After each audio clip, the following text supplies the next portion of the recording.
মুসলিম ধর্ম সহ সকল ধর্মের মানুষদেরকে আহ্বান করছি, লা ইলাহা ইল্লাল্লাহ। এই অসীম শক্তিশালী কালিমা, এটা কোথা থেকে আসছে, কি অর্থ বহন করছে, তা গভীরভাবে আয়ত্ত করুন। দুনিয়া এবং আখিরাতে সফল হবে তারাই যারা আজকে খাঁটি তওবা করে সারা দিন মগ্ন থাকবে আল্লাহর জিকিরে। ভাই, একটা কথা শুধু নিজের জন্য একবার ভাবো। তুমি কেন নেশা খাও? কেন সিগারেট ধরাও? কেন গাজার দোয়া ফুসফুসে ঢুকাও? একটু সুখ, একটু ভুলে থাকা, একটু মাথা ঘোরানো, এই সামান্য আনন্দের জন্য তুমি নিজের জীবন, তোমার পরিবার, তোমার ভবিষ্যৎ সবকিছু জ্বালিয়ে দিচ্ছ। ভাই, যে নেশা তোমাকে 2 মিনিট সুখ দেয়, সেই নেশায় তোমাকে পুরো জীবন কাঁদাবে। আসলে সিগারেট কি? এটা একটা জ্বলন্ত কাঠি, যা শেষ হয় তোমার টাকা দিয়ে, আর ক্ষয় করে তোমার ফুসফুস, রক্ত, হৃদয়, আকিরা সবকিছু। আর গাঁজা কি? একটা ধোঁয়া, যা হয়তো মুহূর্তে শান্তি দেয়, কিন্তু আসলে দুনিয়ার দুঃখ হাজার গুণ বাড়িয়ে দেয়। তোমাকে কি জানাই, আজ তুমি নিজেকে নেশা দিয়ে পড়ছো, আর আল্লাহ ধীরে ধীরে তোমার শরীরের শক্তি, মনোযোগ, স্বাস্থ্য সবকিছু উঠিয়ে নিচ্ছে। দেখো ভাই, এই নেশা তোমাকে কি বানিয়েছে?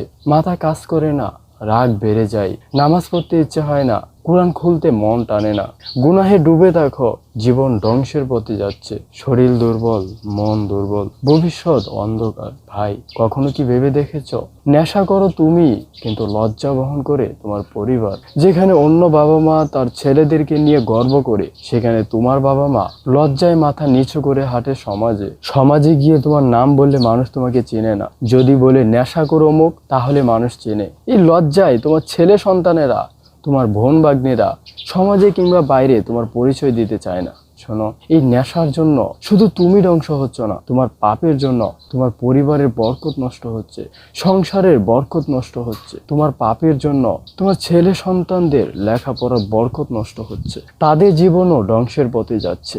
এমনকি সমাজের অন্য ছেলে সন্তানদের জীবনও ধ্বংসের পথে যাবে।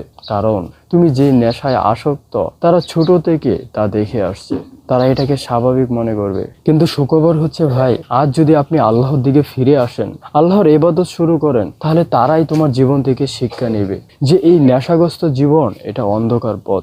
এই পথে জীবনের বরকত নষ্ট হয়, দুনিয়া ও আখিরাত দুটাই নষ্ট হয়। তারা মেনে নেবে যে আমার বাবা, আমার কাকা কিংবা আমার এলাকার এক লোক এরকম ছিল, কিন্তু তারপর তিনি ফিরে এসেছে। আমাদেরকে এই রাস্তায় যাওয়া যাবে না, কারণ এই নেশাগ্রস্ত জীবন এটা অন্ধকার রাস্তা। তারা আপনার থেকে শিক্ষা নেবে যে আল্লাহর হুকুম মানার মধ্যেই প্রকৃত শান্তি আসে, জীবন বরকতপূর্ণ হয়। তারা আপনাকে দেখেই নেক কাজের প্রতি আগ্রহী হবে, এবং সেই নেকের ভাগীদার আপনিও হবেন। সুবহানাল্লাহ। কিন্তু আফসোস, আপনি যদি পাপ কাজে লিপ্ত থাকেন, হারাম কাজে লিপ্ত থাকেন, তারা আপনাকে দেখে হারাম পথে ধাবিত হবে, তারাও হারাম খাবে। হায় আফসোস, সেই পাপের ভাগীদার আপনাকেও হতে হবে, কারণ আপনাকে দেখেই তারা আগ্রহী হয়েছে। ভাই আমার, এখনো সময় আছে, আল্লাহর দিকে ফিরে আসো, খাঁটি দিলে তওবা করো, নিজের হারাম চাহিদার উপর তরবারি লাগাও, নিজেকে এমনভাবে প্রস্তুত করো মানুষ গুনাহের দিকে নয়, বরং আল্লাহর ইবাদতের প্রতি আগ্রহী হয়। নিজেকে এমনভাবে প্রস্তুত করো, প্রতিটা বাবা মা যেন তাহাজ্জুদের সময় উঠে কাঁদে, তার ছেলে সন্তানেরা যেন আপনার মতো হয়। হ্যাঁ, নিজেকে এমনভাবেই প্রস্তুত করো। দুনিয়া এবং আখিরাতে সফল হবে তারাই যারা আজকেই খাঁটি দিলে তওবা করে সারা দিন মগ্ন থাকবে আল্লাহর জিকিরে।